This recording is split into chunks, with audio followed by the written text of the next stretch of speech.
Welcome back to Brave Little Books. Sorry I'm not in front of the desk today. The door is probably the most photogenic part of my apartment at this point. The Brave Little Books desk is here, it's just not set up yet.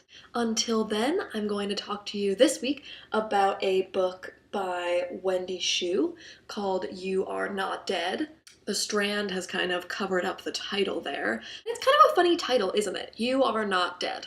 Well, I mean, that's obvious, because if you're reading the title, you are alive and not dead. But even though it's an obvious statement, there's something kind of eerie about the fact that because it's obvious, it's always right.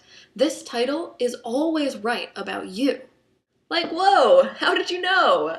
And I think this speaks well to my experience of the rest of this collection of poetry as well. It is at once visually grounded, but also surprising and abstract. This book is full of statements to consider, like, everyone is dying from loneliness. Things happen, but we get by. And it is sad when you understand that nothing else can come along. More than anything, this is a book about what it means to be alone. It isn't sad, and it doesn't exactly mean solitude either. Even when we're alone, our minds can be very busy. Instead, it's the particularity of one's perspective that's addressed here. We are all alone in our own space of observation that no one else can enter. So no one can share this world, exactly. But that doesn't have to be a disappointment either. In this collection, it's a place of power. Here you can make all the decisions about what to let in, what to think about, and what to ignore. You can move in this space with intention. Here's a very early poem from the collection I'd like to read to you. It's called, Is That a Country or Just a Place? Here's what it looks like. A well-constructed fence is the best thing in the known universe. Here comes my horse. Here come my friends to help me make the intimidating forest a stack of sturdy logs. I am not saddled with any kind of regret. I am not uncomfortable when we talk about outer space. Here comes one more thing that makes us matter. We feed important documents to a fire. We watch them curl up and kiss. I am not curious about the number of unknowable voids wheeling around our solar system. We kick over a barn and build it back. We push a tractor to its limit. We are speeding away into the trees now. We see the brilliant green light spread out to hug us.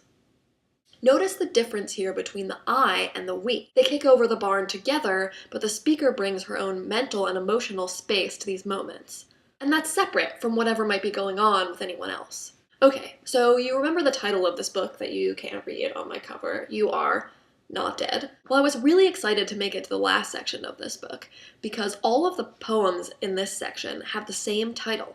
We Are Both Sure to Die. I play these two together in my head a lot. You are not dead, we are both sure to die. You are not dead, we are both sure to die. How do they sound together to you? I think they actually bring balance to this collection. It's like if you put each of these sentences on either end of a scale, they would balance each other. They would be equal in value and import. And balance is a tricky thing, not just in an artistic way, but in life. We all carry some form of these maxims with us, because mortality is part of what we are, and this book performs that balance with mortality quite beautifully. And at the same time, this realization is something we carry alone. It's universal, but it's also special. This is Brave Little Books, and you are not dead.